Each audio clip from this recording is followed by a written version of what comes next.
Hello and welcome to Fatima Today. This show is produced by the World Apostolate of Fatima USA, Our Lady's Blue Army, and brings topics to you, our viewers, related to the events in the world today. We live in tumultuous times when logic seems to have disappeared and uncertainty hangs over us. Our hope on these programs is to address the issues of the day and find solutions through adherence to the laws of God, especially through the message of Fatima. We ask that you subscribe to this podcast. Hello everyone, my guest today is Gene Zannetti. Gene is the owner of Winning Mindset, a sport performance mental training program. He has 2 master's degrees in exercise science and in sports psychology, and is a certified school psychologist. He was a nationally ranked all-Ivy League wrestler at the University of Pennsylvania. After a strong reversion following a 33-day consecration to Jesus through Mary in 2015, he found his spiritual strength, conducting retreats, presentations, and an online apostolate spreading devotion to the hearts when fighting against the world, the flesh, and the devil. His book, Spiritual Strength, Building the Total Athlete for Christ, was reviewed and endorsed by His Eminence, Raymond Cardinal Burke, and bears an imprimatur. He lives with his wife and 2 sons and daughter in Westwood, New Jersey. Welcome, Gene. Thank you for having me, Dave. Thanks for being here. So anyway, great resume. I mean, it's, of course, we've known each other for a while. I've done your podcast with you before. And of course, we're talking about Fatima and the church in general. But, I want to get into maybe the bigger picture, the picture of you and what you do, and what brought you to doing it. Obviously, you talk about the consecration, taking the 33-day consecration, something that I took many years ago also, the Formula St. Louis de Montfort, which is like the whole thing. I think in this time, St. Louis de Montfort said, in these times, Our Lady will raise up people that will take over the church, will help the church and lead us in these difficult times. Involvement in sports has always been character building. Right. Catholic schools have traditionally looked to these activities as a major factor in developing students and preparing them for their life's work. You have a record as a successful athlete. So how has this helped you in building your life? Well, sports, when you look at the big picture, sports is really just a vehicle to build virtue, to build mental skills, to build character, right? And that's how the church has always understood it, as being in the proper context. It's a great metaphor. St. Paul says we're not wrestling against flesh and blood. We're not shadow boxing. It's a real fight. And run the race to win the prize. So there's all this athletic imagery in the Bible. Right. Sports is a microcosm for war without the large body count. We are the church militant. Yes, so it's relating that back to the sports aspect of it. But you putting it in its proper context. Sports is a vehicle to build virtue in better people. Yes, yeah. It truly is. I mean, I've always been a big sports fan, of course, more a fan than an athlete. I mean, I was an athlete, of minimal talent, but you're right. I mean, I've always found the competition and even being a spectator of sports, I love watching people do what they do best. An athlete, a performer in the theater or whatever. And I think we look at people. I mean, I'm from Chicago, and of course, many years of the Chicago Bears, the baseball team, watching Michael Jordan play in the '90s and the Bulls.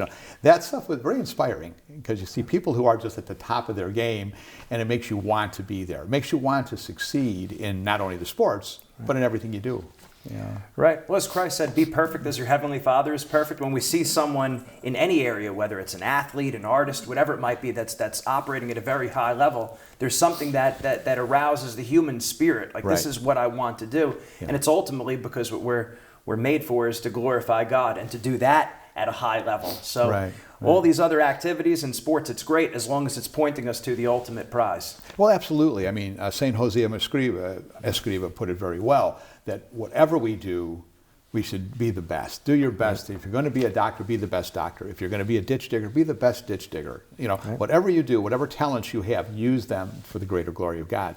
And I think that's really important. I think we miss that today. I think we're in a societal funk, if you will. I don't know how best to put that, but you have a company, Winning Mindset. Okay, and the mission is pretty self-explanatory, as I see it. We live in this age of cultural pessimism, if you will. Okay, I think it's a difficult time, and that leads to a deterioration of society. And I think that you come from that sports perspective. So how does, what you teach apply to life in general? We kind of touched on that, but, how do you see it like in what you do with this company? Sure. Well, I got into sports psychology because I wanted to win. I wanted to be as good as I possibly can in sports. Sure. But then as I developed more and learned, you realize that that's the tip of the iceberg. That's not even the main thing. That it's all these other great life lessons that you could get, and how it applies, confidence, motivation, goal setting, how that relates to everything you do, and ultimately to the kingdom of God, which sports is just an icon for. Right. And we do see that where people are obsessed with sports, they're obsessed with success, they're thinking so much about the outcome and what they're going to achieve. Yeah. And they lose sight of what the ultimate outcome is. Yeah. And that's why you see a lot of times, unfortunately, sports, if they have a competition or a practice on Sunday, they'll use that as an excuse to miss Mass. And almost as if, God understands. Yeah. And I remember, sadly, in myself, being younger, thinking about that as well. And it's just, we lose that perspective. Yeah, we can. We can easily lose that perspective, I think, because our society is so geared that way. Right. It goes back to what we were talking about before the show, that, that we're uncatechized. Our world is so, we've gone from being a Christian society to a non-Christian society to really a pagan society. Let's be realistic. Sadly. And what's out there and what's dominant now in the culture is certainly not of God. No. Okay, so obviously, attending Mass and giving the time to God is not high on the priority list anymore. Right. Yeah. Unfortunately, and things are going to continue to get worse and worse until it swings back the other way. Yes. And that's, of course, what Fatima is all about. Well, that's what's it. And that's, of course, what leads us to the message of Fatima. We've discussed it before. Of course, I did your podcast with you, and we discussed, the private revelation. What's the importance of it, And what is the importance of it is I think, and when we did that show, one of the things we discussed was, why is private revelation important, even though it's not a necessary thing for salvation, right? I don't have to believe in the message of Fatima to be a Catholic, although I do have to believe in many other things that are supernatural. And if I can't believe in those, it would be kind of hard to believe in something that's, that is something like a private revelation, Our Lady appearing, the testimony of little children. Fatima's a little unique in that because of the great miracle on October 17th, or actually October 13th of 1917, when, the miracle of the sun occurred. But generally, there are seers that come forward with messages. And what is your feeling? I mean, from the perspective of a person who trains athletes and all, as to what kind of part of the mindset you need to be in to be accepting things like that. Well, really, eyes on the prize and not getting distracted. As we spoke about, there's many different ways people can get distracted about this or that. What has the church always taught? What has the church taught about private revelation, about prophecy, about special revelation? And you look all the way back to even in the beginning of the church, do not despise prophecy.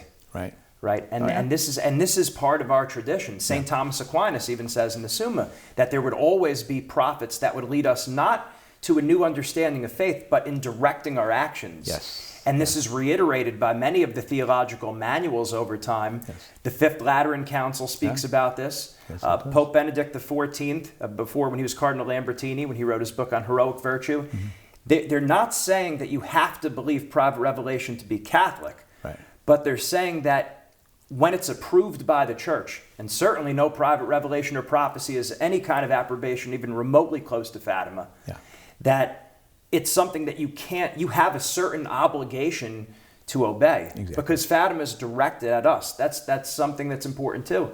A lot of private revelations and prophecy are not necessarily directed at the entire world, but Fatima is. Yeah. And the manuals say that we have an obligation to take action. Well, that's exactly it. And when it comes to Fatima particularly, of course, now 106 years later, look what's happened. Look at what was predicted, and look what's actually occurred in 106 years. This has been the bloodiest century in the history of mankind. Okay, more people martyred for the faith in these last 100 years than in all of the previous 1900 years of Christianity combined. So what she talked about at Fatima, what she mentioned, what she warned us of, well, the proof is in the pudding, as they say. Right. Yeah. And the CDF in 2000. They said, I think John Paul II said, or Cardinal Ratzinger at the time, saying that that Fatima imposes an obligation on the church. Yes, Maybe that was JP2 in 1982, but in 2010, Pope Benedict said that Fatima is more relevant now than ever before. And if you think that Fatima has been fulfilled, the prophetic dimension of Fatima, that's what it was in 2010, that you're mistaken. Yeah. How have things gotten better or worse since 2010? I was sitting in the audience there when he said that at Fatima. Right. That's right. You'd be mistaken to believe that prophetic message of Fatima is fulfilled, because it's not. I mean, not fulfilled that there's more to come, as far as what you have to learn from Fatima, but what the message taught us and what do we have to hear. Our Lady, Our Lady asked us, Lucia's asked for Our Lady to have devotion to the Immaculate Heart. Right. Okay? And the 5 First Saturdays is so important. Right. I mean, this is, and we talk about the triumph of the Immaculate Heart, which is promised, and it is coming. There's no doubt about it. When will it come? It'll come when we deserve it, when we earn it. Okay. When enough people are living the Fatima message. When enough people are living the Fatima message, and that's really the whole problem. Today it's easy to say, well, my God, why didn't the Pope do this? Why doesn't the Bishop do this? Why don't we do what we're supposed to do first, okay? And if they're deficient in what they're doing, maybe the grace of us doing the right thing gives them the grace to do it. Exactly. They live in a whole different world than we do, okay? Exactly. With responsibilities that we don't truly understand. We are the bark of Peter, okay? We're in the bark of Peter. We have to understand that there are things that are above our pay grade. Right, and to bring it back to my sports psychology and coaching background, that's what we tell our athletes. Most people focus so much on what's outside of their control, what other people are doing, what other people are thinking, what other people should be doing, everything except what I need to do. What I need to do. And we can't lose sight of that, especially when it comes to Fatima. Once we start pointing the finger or looking at other people, we need to turn it back on ourselves. Am I living the Fatima message, and am I living it as excellently as I could be? That's right, and that's the point too. Are you living it as excellently? Because okay, I'm living the Fatima message. Why don't I live the whole Fatima message? Okay, right. How much zeal? Okay, so Our Lady, want a rosary each day. That's great. That's 5 decades, and that's a minimum, and that's beautiful. Why don't you say 10? 15. There's 20 decades in the rosary. Okay, why can't if possible? I mean, there are days I do. Many days I don't. But if I'm driving from here, I'm going to be driving 45 minutes. Well, you know what? Opportunity. Radio off and say the rosary, okay? Right. Maybe it's not as good as saying it in front of the Blessed Sacrament, but it's still efficacious. And I think that's the point we have to look at. We have to think about that. We have to look at that it's not a destination, it's a journey. We have to keep going, working and working. That's what sports is all about. Of course. And it's mind and body. Humans are body and soul. So there's always a material aspect of it and always a spiritual aspect. Right. So how much of our heart, we can't just be box checkers. Yeah. We have to be true. It has to be in our heart and in our mind to the best of our ability. Yeah. We can always grow in that area. Right. And that being said, there are actual things that we need to be doing that Our Lady wanted. Yes. And that goes back to the Blue Army Pledge. Right. And we put together an acronym, CROSS. Yeah, you were saying. CROSS. That's what we need to do. Consecrate ourselves to Mary. Yeah. Rosary daily. Offer up our sufferings and daily duties. Yeah. Scapular. Wear the brown scapular. There you go. And Saturdays, the first Saturday devotion. Yeah. So if we're carrying our cross with our heart and mind into it, that's us living the Fatima message, doing all 5 of those. Right. And that's it. And the Fatima message. When our founder, John Hafford, met with Sister Lucia in 1947 and worked out the pledge, our Blue Army Pledge, which is famous, you know it, you use it.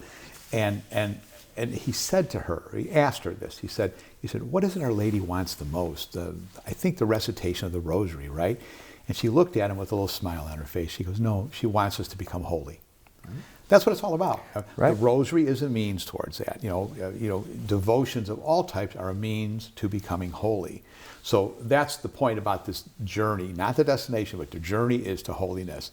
God's going to tell you when the time is up, and you come, you come home. Right. Okay, but till the day you die, you need to be growing in holiness, and that's what the Fatima message calls for. That's what the pledge asks for. Exactly. Living all 5 of those conditions to the best of our ability with our heart and our mind. Yeah. And I think that's what, since the beginning of the Blue Army Pledge, that this is personal devotion, but this is also a key that will unlock the door to the triumph of the Immaculate Heart of Mary. Exactly. So it brings your soul to heaven, and at the same time is the only means to save the world. So there's a private side to the devotion and a social side. Well, it is because, for example, you're going to do, let's say you do the 5 First Saturdays, okay? Right. We talk about it, but we don't say 5. I don't like to say that because the obligation or the obligation to fulfill is 5, okay? Well, my goodness, finish that 5, and then do 5. Maybe with your a sibling or somebody else, a child or a friend in mind. Okay, help them with those 5. Keep working on it. Just keep doing them on and on and on, because it is, you're making reparation for these blasphemies against Our Lady, okay, which are horrible. I always look at the last one, of course, which is, the desecration of her images. And I think about that. And you look at every time there's a black mass. There was that one down in Oklahoma. Yeah. And what do? They desecrate the Blessed Sacrament, and they desecrated an image of Our Lady. You can't separate Christ from his mother. No. Okay? Just like the Fatima messages were preceded by the message of the angel where he brought the Eucharist, right? And the Fatima message is about Eucharistic reparation, but Eucharistic reparation primarily. And that's why in this year of the Eucharistic revival, we're involved. We have our Night of Love program where we're promoting the nocturnal adoration, the vigils that we've supported for years. It's actually a reprint of the book written by our founder many years ago. We updated it, and we have the endorsement of Bishop Cousins actually for the program, who is the head of the committee for the Eucharistic revival with the Conference of Bishops. And but that's the whole point. Got to keep people growing more and more in holiness. Right. And that's how this apostolate was founded. That's what our mission was, 76 years ago, and it's what our mission is today. Right. To bring people to learn, live, and spread the message of Fatima, and but primarily live it. Okay? Right. Because you cannot give what you do not have. Right. And I think, and again, going back to the thing of sports, that's why I think it's so appropriate with you being here, because when you come from a Catholic family, your brother's a priest, okay, so you have that sense in what you're doing. I come from a very good Catholic family. Don't think I lived it that well for a good number of years, but trying to make up for that as I get older, or as I've gotten older, I should say. But the point is, my father and us always promoted the same thing, what you're talking about. Just keep your eye on the prize and keep going forward. And I think that's it. And we have the greatest gifts in our faith. I mean, we can reconcile. I love this idea where in our separated Protestant brethren with this idea that once saved, always saved. Well, no. I mean, if you sin, you're not saved anymore. You walked away from it, okay?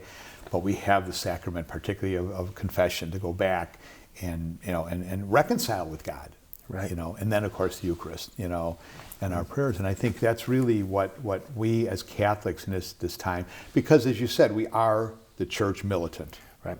And seriously, I mean, the church militant, that's who we, the church militant, the church suffering, and the church triumphant, okay? And we are together, all 3 parts of that church, so we have to look to them. We have to look to the holy souls in purgatory. We have to pray for them, because there's people in purgatory who might have been wealthy on earth, and they're poor in the truest sense of poverty now, as they're cleaning up themselves to enter heaven. They died in a state of sanctifying grace, thank God, but they have, like all of us, we have to, clean that garment before we get in the door, Right. And so what we owe to them is very important. They can't help themselves. We can help them, but they can help us, you see, because they're saved souls. They're really in the good graces of God. Right. So we turn to them, especially the people who might have been part of this apostolate. We're praying for the conversion of sinners. Well, wouldn't it be nice if people that maybe our prayers as an apostolate have helped, saved, brought them to conversion and brought them to being saved, that now they're in a position maybe not to help themselves but to help us. So it's an effort, and that's part of teamwork again, as you talk about. We have to be part of that big team, right? And that's why the sports thing I think fits so well with all of it. Absolutely, and again, sports is an icon, not sports is an idol. Yeah. And for myself, for my brothers, we're always very close. Our family was fairly religious, but not extremely religious. Sure, our grandfather went to communion every day. He was, so he was very involved. He really was the one who kept our family deep in the faith, and so I did the 33-day consecration in 2015, and at that same time, my brother entered the seminary, and that's when I started Spiritual Strength. Yeah. So I like yourself, I think about St. Maximilian Kolbe, make up for lost time with zeal. Oh, absolutely. That's what we're doing here. We all have a lot to make up for, Right. And then, of course, talking about your brother, he was he's a priest of this diocese over at Abbottouch, and he was ordained right here at the shrine. Okay, right. So it was a beautiful thing in 2021, I think, or 20 or 20, I can't remember. Right. Oh, yeah. So it was really great, and he has a special affection for it. Absolutely. And we have. We also have a special affection for him and the other priests that were here. They're ours. Okay? Yes, of course. We claim them, so it's really great. But it's true. I mean, there's a, I think that the Catholic faith is something that grows in time. Okay, our faith, I mean, our individual faith has to grow. We grow, right? And it grows by our willingness to grow, and to learn more. I mean, you would have to live 1,000 lifetimes to read everything about the saints, to read everything they've written. Today we have the great resource of the internet where you can get into things and grab them quickly, not have to go to the library. Okay, unfortunately, the internet's also a wasteland for many difficult things, and I think that's why we try to use, with our broadcasting and everything and our outreach as to get out the message. Right. The message of the Catholic faith, and of course the Fatima message, particularly in our case, through that same means. Right. And I think that's really what I mean. Our parents have to understand that. They have to monitor these things, obviously, and it's difficult. Right. You're a parent, and I'm sure you're probably looking all the time, especially as the kids get older, and and there's things. I mean, I go on. How many times a day do I have to go online that things just pop up at me that I don't want to see that. Right. But it's there. Yeah, and that's where that sports mentality, that winning mindset, where we have to keep our eyes on the prize. What are we in right now? A lot of people they're very mistaken. They look at this world as a playground instead of a battleground. Yeah. And that's where sports, if we're looking at sports the wrong way, we view it as only for amusement and for fun, as opposed to, no, this is pointing us to the big battle. So eyes on the prize. And Our Lady of Fatima, she said, "Are you willing?" Yeah. Right? And that we need to stop offending God, who's already so much offended. Right. That has to be in the forefront of our mind. Yeah. Those 5 Fatima conditions, our obligation, our part of the bargain, that has to be in the forefront of our mind. That if we don't do this, we're going to keep getting chastised and punished. Oh, yes. And we keep looking for natural solutions. Yeah. But Our Lady said only she can save us. Right. Right. This is the key that unlocks the door. Well, I think, for example, the terrible war now in the Mideast going on. And I was just in July, we were in Jerusalem, and we were with Archbishop, now Cardinal Piazzabella, who's the Patriarch of Jerusalem. And as Knight and Dame of the Holy Sepulchre, my wife and I were there, of course, and we received our shells. And many, many trips over the years, it was the first time I was able to receive the shell, okay? And but he was just a nice conversation with him about the situation in the Holy Land. What happened in October was brewing well before that. It has been brewing for years and years and years. And so it's a sad state of affairs that has occurred, but it's not unexpected. Okay. Right. And that's the whole point. And Our Lady said at Fatima, war is a punishment for sin. Right. Okay. So it's that simple statement that the closer we are to God, there is peace and serenity. Yeah. The farther we get from God, there is hatred and chaos. Where are we in this world today? Just look. It's not just in the Mideast. It's everywhere. Not just Ukraine. It's everywhere. Look at this country, the civil unrest that we're having in places, which was pretty much unheard of here before. With certain parts of history that had happened. But it's just a very difficult. Right now it's a time where it's frustrating. It's frustrating. Because there's solutions. The solutions are simple. Okay, right. Yes. And it doesn't. I remember a conservative journalist was one time on a show, and I can't think the names, but I think he was on with Phil Donahue, who was a very liberal, interviewer, and he said, the trouble with you people, you conservatives, he says, is you think there's a simple answer to every problem, okay? And he said, well, Phil, the problem with you liberals is you ignore the simple answers and you always look for the complicated solutions. Yeah. And the simple answer is really turning to God and praying and being, is bringing ourselves to live in accord with the rules, with the Gospels. That's what Fatima's all about. Right, and people forget. It's easy for them to take their eyes off the prize. Yeah. And as a sports psychology coach, I say that's the key. And the whole winning mindset, the wrestling mindset, is never take your eyes off of that. How many people, they talk about the problem, the crisis, everything's wrong. Right. This person said this, that person did that. Yeah.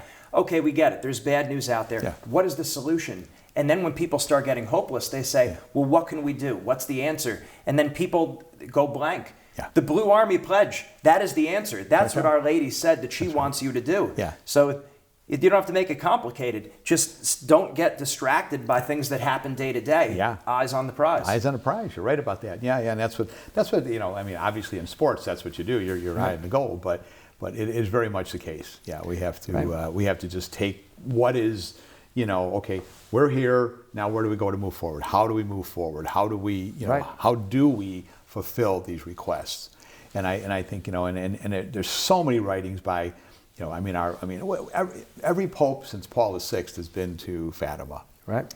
Pope John Paul II was there at least twice. Pope Benedict, Pope Francis has been there twice now, I guess.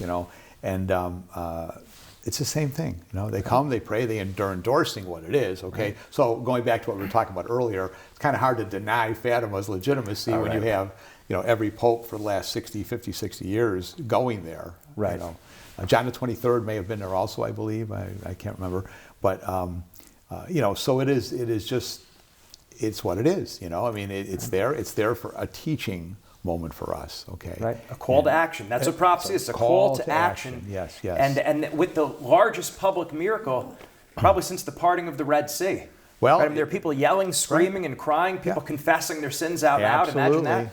Absolutely. So this was a serious, and that was God's public and unequivocal stamp of approval. Oh, it was. On this prophecy. It was. And this is still an open tab today. That's why Fatima is not just for the 13th of a month or the first Saturday. It is. But it's for every single day. It's the way you live your life. It is and fulfilling those 5 conditions, the Blue Army Pledge. It's a prescription for life. Right. That's really what it is. That's why we were founded, in 1947 as a Blue Army of Prayer to counter that Red Army of atheistic communism. Exactly. That's really what it came. That's where the Blue Army name came from, and that's just it, to counter that atheistic communism, which is now morphed into secular humanism and all the things. So maybe of course, the word communism is coming back in force now in the world. It seems okay. Sure. So what does it show you? But the reality is, it's the atheistic aspect of it. It's the taking God out of the equation, which is really what it was all about. That's what Our Lady was talking about. That's what we really have to understand. It's not about the material aspects of it, as bad as those were.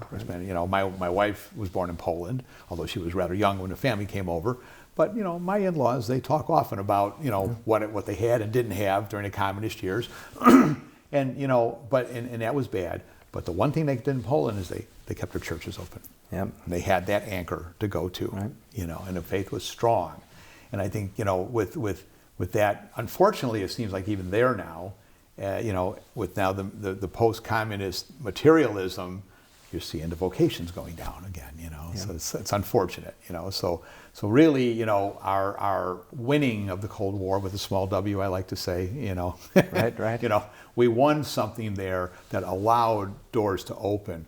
But did we follow through properly? And have we since, in these years, in these 30 years, let's say, since the Berlin Wall fell and since, these things happened? And I've been to, Eastern Europe many times, of course, to Poland. I've spoken in the Czech Republic. I've been to Russia a number of times speaking. And you see a lot of faith there.